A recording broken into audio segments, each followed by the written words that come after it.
ভাই last 24 আওয়ার্সে almost 13,000 ticket বিক্রি হয়েছে প্রজাপতি 2 এর। Can you imagine? আজকে 26শে ডিসেম্বরও কি দারুণ একটা ব্যবসা পেতে চলেছে প্রজাপতি 2। ওপেনিং ডেতে তো ভাই আলাদা বিয়ন্ড লেভেলের কিছু করে ফেলেছে, সেই ভিডিও আসছে। Day 1 box office collection prediction করেছি আমি। একটা কথা বলে দিই, আজকে না র্যান্ডামলি চ্যানেলে ভিডিও আসবে, হ্যাঁ, কারণ এতগুলো কন্টেন্ট তো আমি প্রচুর কন্টেন্ট শ্যুট করছি, ধীরে ধীরে ধীরে ধীরে সব দিচ্ছি, তোমরা প্লিজ একটু দেখো। এখন আমরা এই ভিডিওতে কথা বলবো, এখন ঘড়ির কাঁটায় বাজে সকাল 9:30। 9:30টার নিরিখে আমরা দেখবার চেষ্টা করছি প্রজাপতি 2 এর অ্যাডভান্স বুকিং ডে 2 আজকে কি অবস্থা। কলকাতার জাস্ট সার্কামস্ট্যান্সটা খুলেছি ভাই, আজকেও প্রচুর হলুদ, প্রচুর হলুদ, ভাবা যাচ্ছে না। এটাই দেবদার ক্রেজ এবং দেবদা এবং মিঠুন চক্রবর্তীর যৌথ ক্রেজ, এটা অভিজিৎ সেনের ক্রেজ, এটা এই প্রজাপতির ফ্র্যাঞ্চাইজটার ক্রেজ। সব কিছু মিলিয়ে না একটা দারুণ কিছু হতে যাচ্ছে। আবারও ব্লকবাস্টার, কেউ আটকাতে পারছে না প্রজাপতি 2কে, ক্ষমতাই নেই কেউ আটকাতে পারবে। এটা আলাদা একটা ব্যাপার হয়ে গেছে ভাই। যারা প্রজাপতি 2 দেখেছেন তাদের ওয়ার্ড অফ মাউথ খুব স্ট্রং এসেছে, অলরেডি আমরা দেখেছি, রিভিউ ভিডিও শেয়ার করেছি, যারা এখনো দেখোনি দেখে নিতে পারো।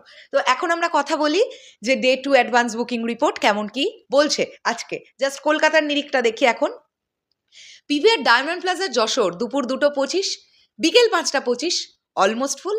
সিনেপলিস অ্যাক্রোপলিস দুপুর 2:50 অলমোস্ট ফুল। নন্দন স্বাভাবিক, কি হওয়া উচিত, কি হওয়া উচিত, আজকে থেকে নন্দনে প্রজাপতি 2 চলবে দুপুর 1:15, definitely sold out. INOX island park দুপুর 3টে অলমোস্ট ফুল। আইনক্স স্টারমল মধ্যমগ্রাম বিকেল 4টে অলমোস্ট ফুল। অশোকা বেহালা বিকেল 5:45 অলমোস্ট ফুল। প্রিয়া তো খেলে দিয়ে বেরিয়ে যাচ্ছে ভাই, পুরো খেলে দিচ্ছে। দুপুর 3:15 এবং সন্ধ্যে 6টা দুটোই অলমোস্ট ফুল। আজকেও প্রিয়া হাউসফুল দেখবে প্রজাপতি 2। এসভিএস সিনেমাস উড স্কোয়ার মল নরেন্দ্রপুর দুপুর 3:05 ইয়েলো কার্ড দেখছে।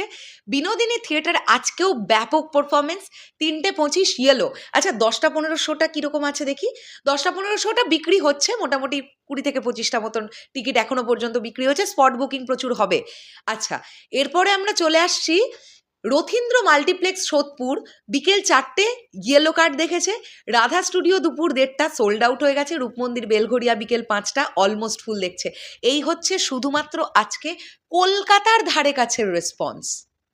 তোমরা মিলিয়ে নাও, কল্যাণী, বহরমপুর, তারপরে হচ্ছে তোমার আরও এই দিকটাতে এসো, শেওড়াফুলি, শ্রীরামপুর, এই দিকগুলো, নৈহাটি, বারাসাত, এই দিকগুলোতেও দারুণ পারফরমেন্স আজকে প্রজাপতি 2 এর। আরে ভাই ওয়ার্ড অফ মাউথটা খুব স্ট্রং এই ছবিটার। এবং প্রজাপতি 2 এমন একটা সিনেমা, আপনি প্রত্যেককে নিয়ে সিনেমাটা দেখতে পারবেন। এমন একটা দৃশ্য ডিরেক্টর অভিজিৎ সেন রাখেননি যেটা বাচ্চাদের নিয়ে ঢুকলে আপনি অস্বস্তিতে পড়তে পারেন, যে কারণে ইউ সার্টিফিকেট পেয়েছে, আনকাট, ফুল আনকাট। মানে এত সুন্দরভাবে ছবিটাকে তৈরি করা না, দেখুন না কি হয়। এ বহুত কিছু করতে এসেছে, জাস্ট ওয়েট অ্যান্ড ওয়াচ। যাই হোক, দারুণ লাগছে। আমি শুধু কলকাতাটা নিয়েই কথা বললাম, আমি জানি বাদবাকি জায়গার কি অবস্থা আমি ফিল করতে পারছি। তো ডে 2তেও ব্যাপক একটা কালেকশনের মুখ দেখতে চলেছে প্রজাপতি 2। প্রথম 7 দিনেই এই সিনেমাটা যে কালেকশন করবে, বাজেট ফাজেট মোটামুটি উঠে যাবে প্রথম 7 দিনেই। এই সিনেমাটা বাজেটটা কিন্তু বেশ ভালো একটা বাজেটের ছবি, রিসেন্টলি ইন্টারভিউতে দেবদা বলেছেন। কারণ এই সিনেমাটা আপনারা দেখলেই বুঝতে পারবেন অনেকটা পোর্শন লন্ডনে শ্যুট, অনেকটা পোর্শন।